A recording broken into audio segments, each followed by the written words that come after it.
guys, I'm Charlie. I'm Kyle. And welcome back to Slash 2. So we do have a bit of an update. I know we've only had one episode before, but there's been a change of plans. You may have noticed we've uploaded 2 weeks in a row now, if this goes out on time anyway. Basically, we were initially going to be recording every other week and streaming in the off weeks, but we sort of realised that we're probably better off just recording the podcast weekly. Yeah. I mean, we're already... hopefully the audio quality is a bit better. We're in a made-up tent at the minute. Yeah, it's made out of, like, blankets and coat racks and stuff. Yeah, lots of duct tape. So hopefully the audio quality is a bit better. We want to improve that before we look at adding streaming to the list of things, I think, to start with. Yeah, we need to get this nailed down before we start spending money on hardware to stream video games. Yeah. I do apologise as well for any unruly noises. Harley has been screaming for attention for a long, long while. She's sat there, like, desperately trying to get to us through this tent. Yeah, this is, like, the third attempt now. to record this intro. Yeah, and we've currently got a lid bang next to the microphone, so if you hear purring, don't worry, it's not feedback, it's just our cat. We apologise. But Carl, do you want to explain what we're doing this week? Yeah, so off the back of last week, when I gave the advice of don't stand in the fire, that brings us quite nicely onto World of Warcraft, since that's the sort of the source of that particular snippet, and it's also where our name comes from. Yeah, because /2 in general, in trade, in major cities in WoW, used to be for selling things, but now it's just a cesspool for rambling and jokes and Thunder Fury, Blessed Blade of the Windseeker. We did touch on it last week, but we just thought, since obviously that's the topic, we may as well reiterate a couple of bits quickly. Yeah, and like last week, when we went into D&D, and I got dragged into it feet first, and we talked all about that and how well it went, I then finally given you the opportunity to play WoW after how many years? Yeah, well, I'd wanted to play it a lot as a kid, but I never really got around to it. So it wasn't until, obviously, we started dating about a year ago now that, obviously, I had a chance to evolve into that. But it was pretty much like one-to-one, you getting into D&D and us running through and teaching you how to play and build characters, to you at the same time teaching me about WoW and getting me into it and playing with that. So we thought it was quite a neat parallel to cover. Yeah. So Carl, why don't you tell us a bit about how you got into WoW to start with, because you've got all the history. Well, I was in college. I was playing trial accounts with a good friend of mine, Sean. Sean Lol on Instagram, look him up. Plug. Yeah, and then eventually one of my friends, Josh from America, he had an EU account, and he was going off to do things that meant he couldn't use a computer. So he was like, "Oh, do you want my account? It's got a few months on it." And he had a priest on it that I basically leveled. You stole. Yeah. I started like halfway through vanilla, but I didn't really start to play full time until just before the Burning Crusade came out. And then I switched from an undead priest to a Space Goat mage. Space Goats, Draenei, I don't know, is that a universal phrase or is that just you? It's universal, I think. Okay. Like, most people shit post about them. Oh, God. But yeah, so that became my main, and I mained it through Wrath, which was the best expansion. TBC, obviously. And basically everything up until Legion. No? Legion? Yeah. And then I've switched to a Paladin for what we're on now. Battle for Azeroth. Yeah. It's been a blur. It's been an absolute blur. And I've got limited editions and stuff, and all the usual things you have when you're hooked on a crack game like World of Warcraft. But so, I know, because you've basically played since the beginning, haven't you?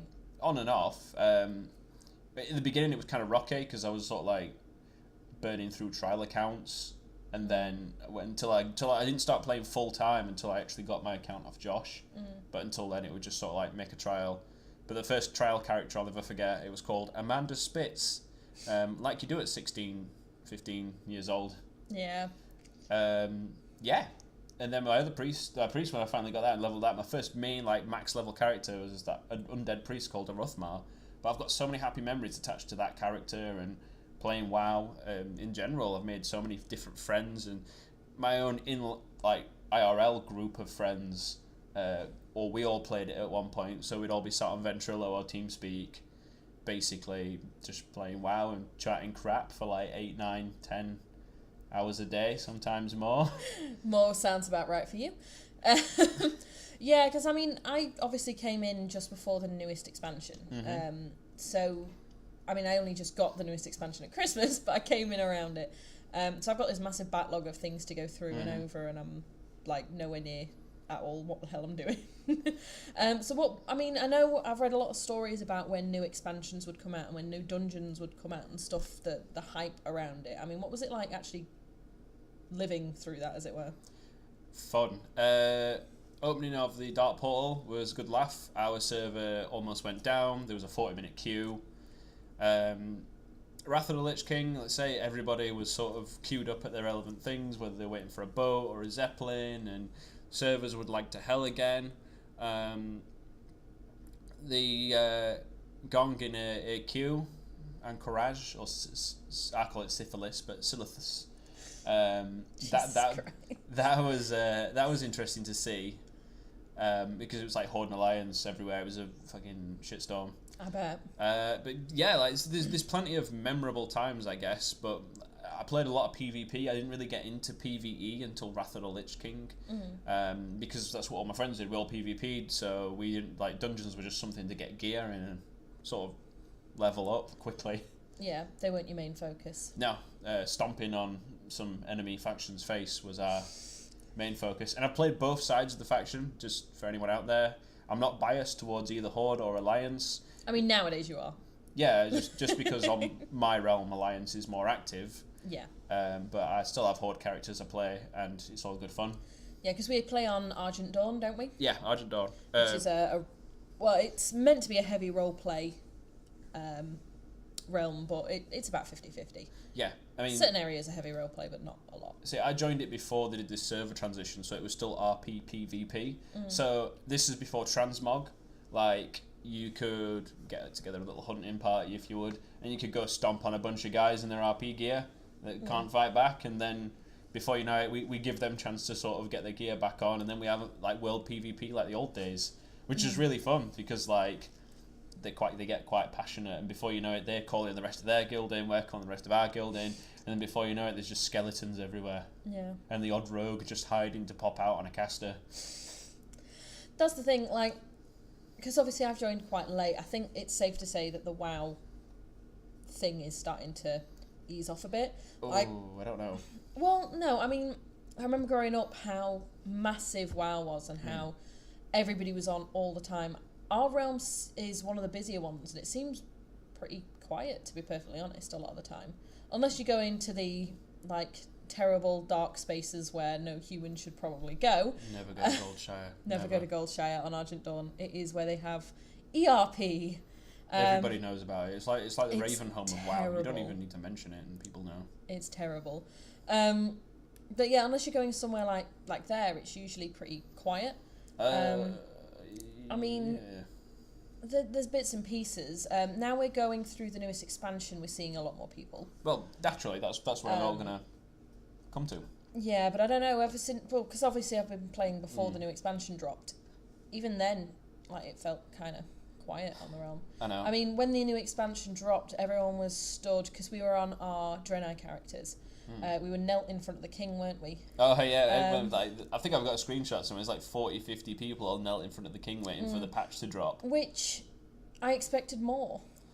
Nah, a lot of people, like, that's pretty much what you'd get. A lot of times when people are doing expansion changes, they're busy farming materials. One thing we used to do is, when we went over from Wrath to Cataclysm, me and a buddy of mine, Cronus, we filled our quest log with 25 completed daily quests, the blue quests. And then when the expansion dropped, we went and handed them all in before we even went to the zone, and we almost got like an entire level up just from handing those in. Jeez, okay. So there's people put a shitload of prep into expansions because, you know, they want to get the head start. You've got the people that want to get those realm first achievements, first like level whatever, you know, engineer, or, you know, a particular class or race.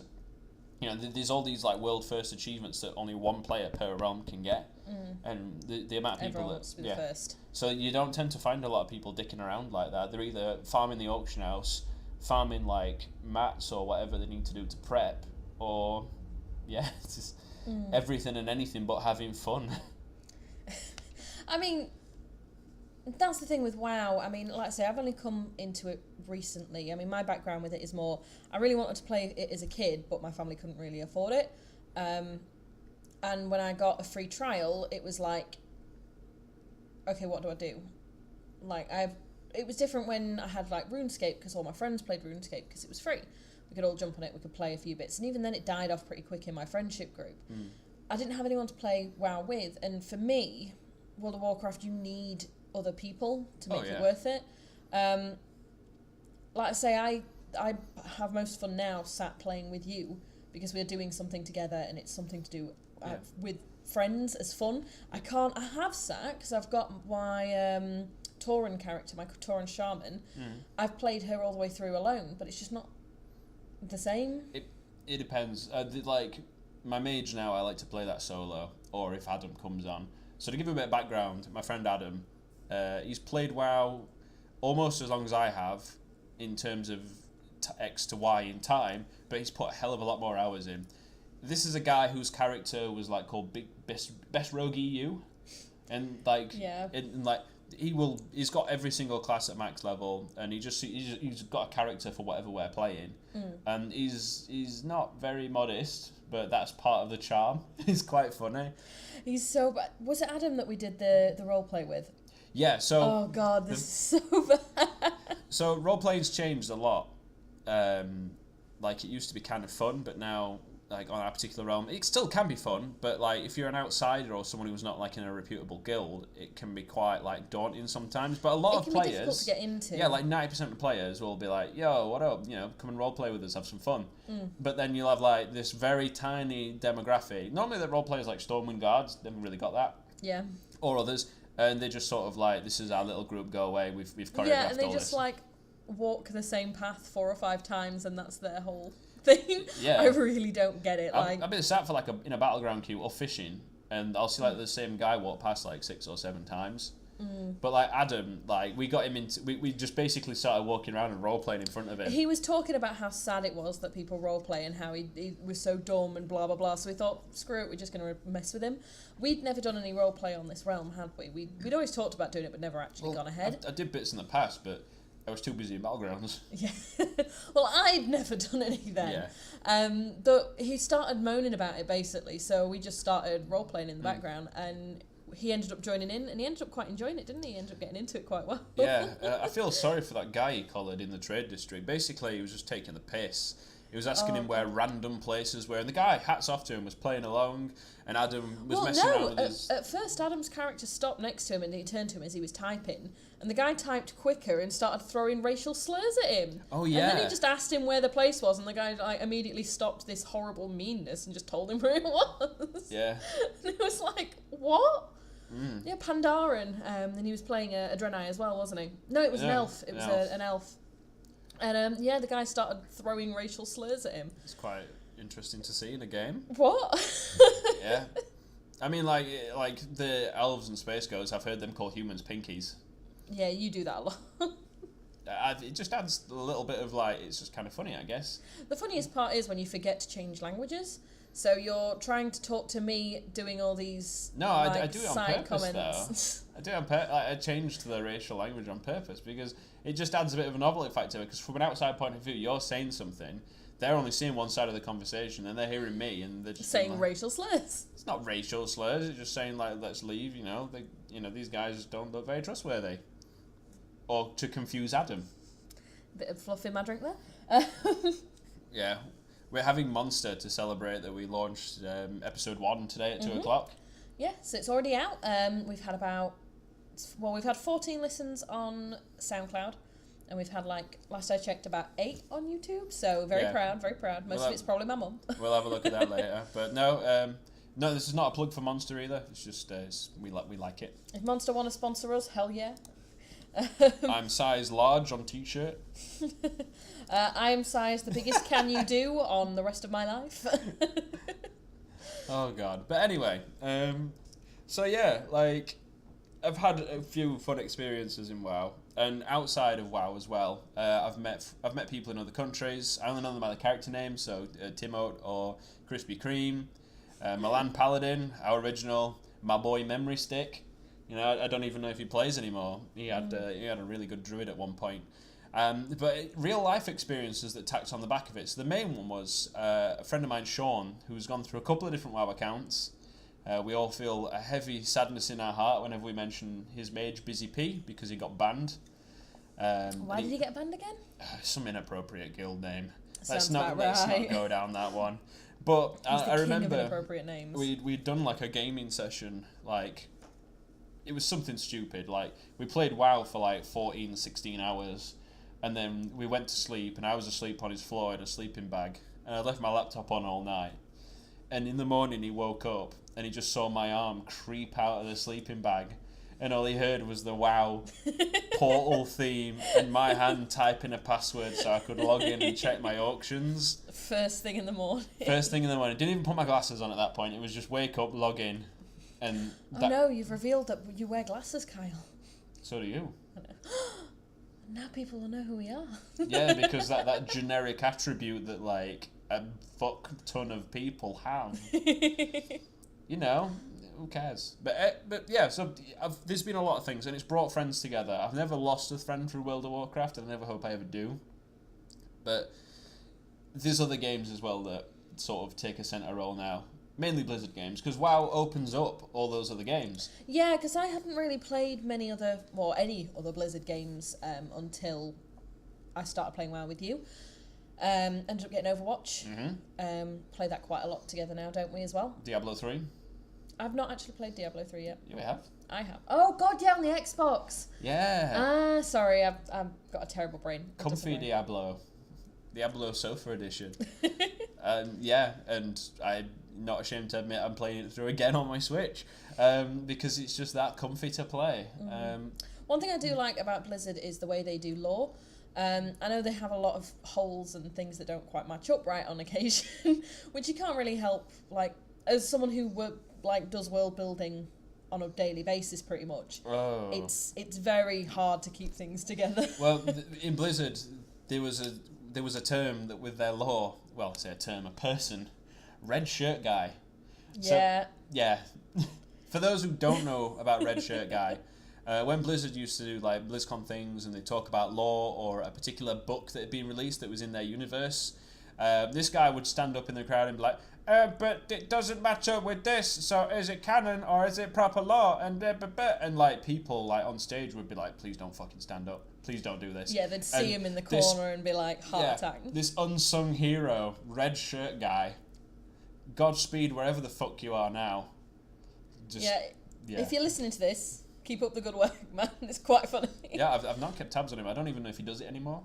No. Like, the thing is with WoW is like a lot of its player base has fallen off, but it tends to grow again in expansion time. But I think Blizzard have really turned things around, and this could be the expansion that we finally see a positive climb in user base again.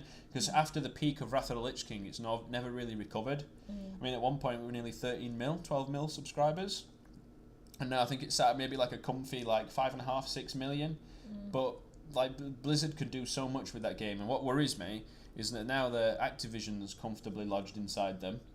Okay, getting controversial again. I don't know. I think the community as a whole agree. I mean, look at Bungie. They've just recently jumped ship from Activision. Yeah, they have, and they've taken Halo with them, haven't they?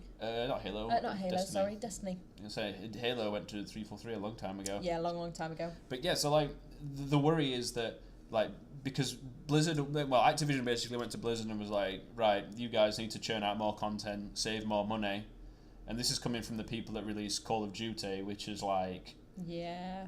Which personally I've had to work midnight launch just for this in my old days when I worked for Game Station. I wouldn't really call it a good game, but I can't really call it a bad game because people buy it, and that's all I can really say on it. But personally, I think not your sort of thing. No, I think it's bad for business for Blizzard to have Activision put that upon them, because Blizzard had this philosophy of it's done when it's done. And by that philosophy, they produce like AAA game after AAA game. Like if you look at Blizzard's back catalogue, they've never made a bad game really. I mean, cue the guy who comes in and be like, actually they made this game back in and it was terrible. Yeah, that's cool. I understand that. In general. Yeah, but in general, they normally release good quality games. Yeah, but and Blizzard, since... Diablo Immortal. Let's not go there. Since the Activision takeover, I know from personal that Blizzard's really struggling with it. I mean, you read the news stories of them obviously laying off a bunch of people, and you've obviously got the fact that this story is out of staff members admitting that finance people are in literally every meeting now, even if it's nothing to do with money, trying to find where they can cut corners. So even if you're doing a meeting on, you know, different graphic options, well, like what assets to use in a game. Yeah, what drawing out concept art and things like that. There are finance people in every single meeting at the minute, and that's a bad sign. Blizzard were doing all right. Activision are wanting to cut too many corners, I think, and that's a problem. And I mean, we had a nightmare with the Black Friday sale with the Blizzard store, which it annoys me that Blizzard take a step back and say, oh, it's not us. Because it's carrying your name. This is something you should be worried about and paying attention to. Yeah. But they just didn't want anything to do with it. They didn't want to know. It's like in our line of work, if we did that, you know, our heads would be on a block, most likely. The customers would be all over social media, which they probably were for Blizzard. I'll be honest, I've not looked that much. I didn't really need to. But Reddit was ablaze. Yeah. It frustrates me because I love Blizzard. They are one of my favourite companies. Like Blizzard and Valve, because praise Papa Newell, Gabe. You know, we can't let these companies die because they're our fans. We're their fans even, you know. I just want to see them succeed. I want to see them make more great titles. And my worry is that with Activision, you know, choking them like they are, they're not going to do it. Well, that's the thing. I mean, I visited Austin, Texas, a few months back, and at the time Blizzard were putting up, well, what we thought was Blizzard based on the advert. They'd got a advert out for writers, and you'd pushed me, hadn't you, to put my name in and go for an interview. Yeah. And after all this stuff has kicked off, I'm kind of glad I didn't. Yeah, well, they also have that voluntary redundancy, which is based on tenure. They've extended it to like nearly all internal staff at Blizzard. But word is, like, if you've been there over 5 years, they pay you a full wage up front with bonus. I can't even say words right now. I think I've talked a little bit too much, but without getting too further onto the tangent about Blizzard, I just want to leave it at that we love Blizzard. We want them to keep making quality games. Please. Yeah. Please do good. We love you. Please stop. Please don't stop making WoW. Yeah. But yeah, I mean, but going back onto like MMOs and whatever in general with WoW, I mean, is there been any sort of fond memories that you've had so far that you think, oh, I really enjoy doing X, Y, Z, or is there anything you're looking forward to doing in WoW? I'm mostly looking forward to going through the newest expansion. Like I say, it's kind of hard going back over to do the old expansions for me. Mostly it just feels like grinding. I don't know if it's just because I've been doing too many side quests or whatever, but what I've done so far of the latest expansion, like, it actually feels a lot more engaging? Yeah, a lot more of a complete story, a lot more focused, a lot more driven, and there's a lot of cutscenes in it. Yeah. Like, a lot. And as a storyteller, I like that. I like it not being quite as open and wandering and blah, blah, blah. Well, Blizzard used to do the storytelling a little bit different in some places. Like, in the old days, like Vanilla, TBC, Wrath, I've not really seen them do it since, but they used to release trailers for the patches, and I think they do still do it, but they never come into scope as much as they used to. Like, I used to see websites being like, oh shit, what up, patch like 2.1's out and there's a fucking raid, or something stupid like that. Like, you don't really see it anymore. You have to like the Battle.net app and their YouTube channel is the only place you can see it, and if you don't have either like open at the time, you could miss it. But they used to put these patches out that proper hyped you, and the forums would go mad. People would get super excited, like the Naxxramas patch video, or the Drums of War, I think it was, where when they finally released Battlegrounds properly. That was pretty decent. So when you were in that time, that was sort of, that helped you along. But obviously Blizzard have seen that things have changed, and they've tried to engage the player a lot more in the game. Yeah. I definitely appreciate it a lot more. It's definitely helping me get into it a lot more. I mean, it probably helps that it's quite an Old English sort of feel to the area we're doing at the minute. Oh yeah, Cultress. Yeah, have I said that right? I don't know. I can't pronounce anything. That's why I make up my own words in D&D. I can say them how I want. Yes. But yeah, I don't know how to pronounce half the stuff in WoW. Like, I'm not even sure about Azeroth, to be honest. Yeah, that's about right. Yeah. But yeah, so it's nice to have something that feels vaguely familiar and something like my story is based on a similar sort of place. I mean, at the minute we're in Merrin in my world, aren't we? Yeah, we are. And it's a human settlement. It's very Old English, which is what this setting is as well in Battle for Azeroth. And I'm liking the parallels, and I'm seeing a lot more in it. Well, I mean, off the back of that, why don't we give these guys an update on where we are with the session so far, like in D&D? You can do. I mean, that's not really what the yeah, but I mean, the episode's about, but we can. We talked about it a lot last week, and I just thought it might be something cool to close it off with, like. Yeah.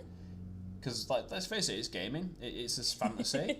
And we've rambled a lot about WoW and Blizzard, and I feel like maybe, there might be someone out there who's interested in the D&D stuff. I mean, we were a little bit nervous when we posted this earlier, the first episode. We did send it to a couple of friends. One guy I definitely want to big up is our friend James, also known as Captain Pointy Beard on Twitch. Let me load it up because he spelt it differently. No, we'll pop links. We'll pop links. He's really positive. He's about mental health and gaming, which is something we're going to cover at some point and try and get him on the show. Yeah, we're actually going to have him as a guest, aren't we? In a few weeks. I can actually. That one is booked to go live on the 17th of the 3rd.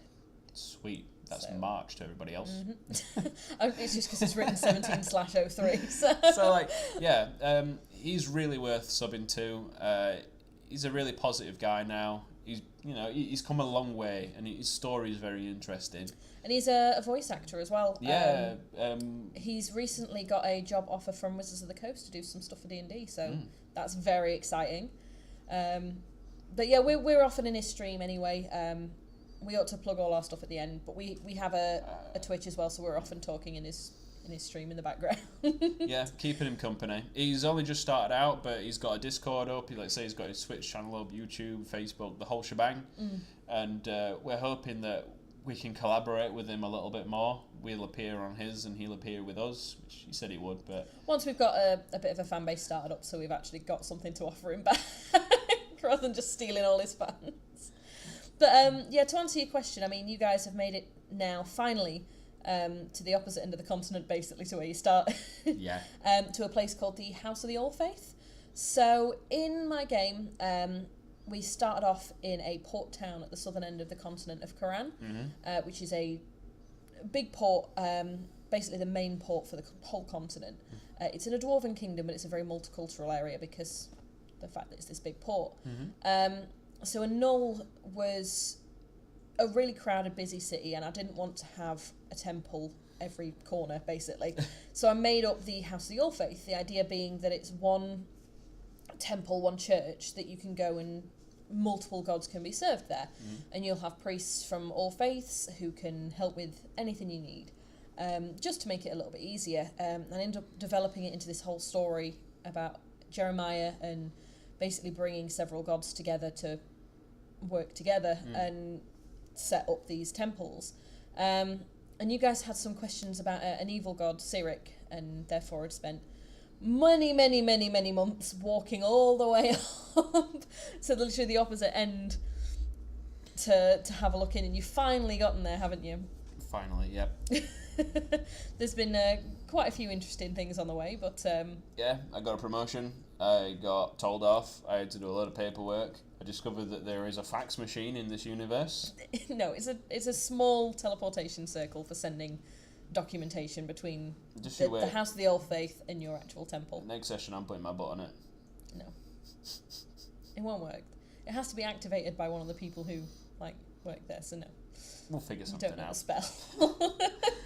But it's getting really fun. Yeah, you're planning on going to the Hells next, aren't you? Yes. Not something I planned, but we'll go with it. Well, sometimes it's good for us to keep you on your toes. though, to be fair, the example you gave us the other day, there's a really rugged, interesting, haggardy old guy at the bar, and then he's like, who else is in the bar? Oh, there's a goblin, called Craig or something. And we're like, I want to speak to Craig. Yeah. And he's like, that's not the plot. Yeah. There's a guy there with the sentient fireballs around him and a heavy scar and a metal arm, and you're like, who else is here? I don't know, a fucking drunk guy in the corner. I want to talk to the drunk guy. He sounds cool. Yeah. You D&D. So if you're a DM, you'll know people are terrible at following the plotlines you put in front of them. But world building, there's also world exploring, and that means going off the treaded path. Yeah, which is something that WoW does a lot. Like I say, they have 99 million side quests for every main quest.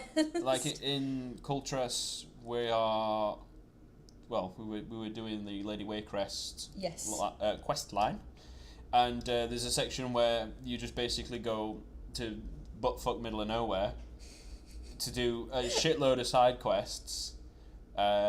With this really over-enthusiastic, what's he called now? Don't ask me. You know I'm terrible at this stuff. He's an alchemist. He always reminds me of people who've spent a lot of time watching shit on YouTube will know. The poet who's like, nice.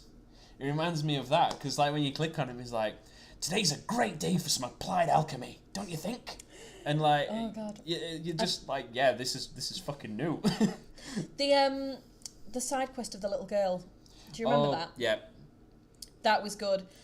So anyone who's played through the new expansion's probably come across at one point as you're sort of walking around and it's where all the witchcraft stuff's going on.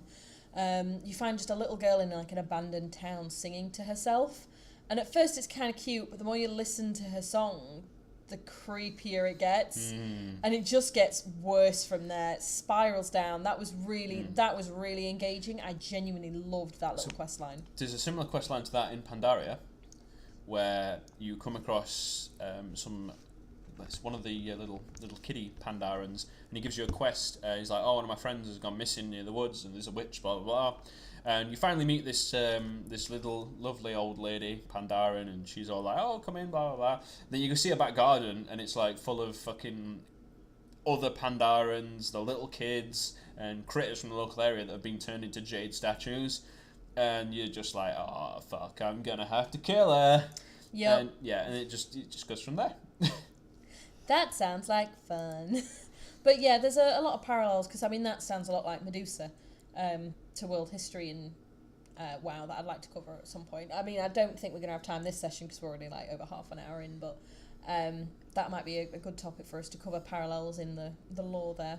Yeah, I'm totally down for that. That sounds very interesting. There's loads of pop culture references in WoW as well. Yeah. From silly things like Pink Floyd, for example. There is an innkeeper with the name Flipped, I believe. Like Floyd as Pink or something. It's been a while, but I do know that's still in there. Hellfire Peninsula, their innkeeper.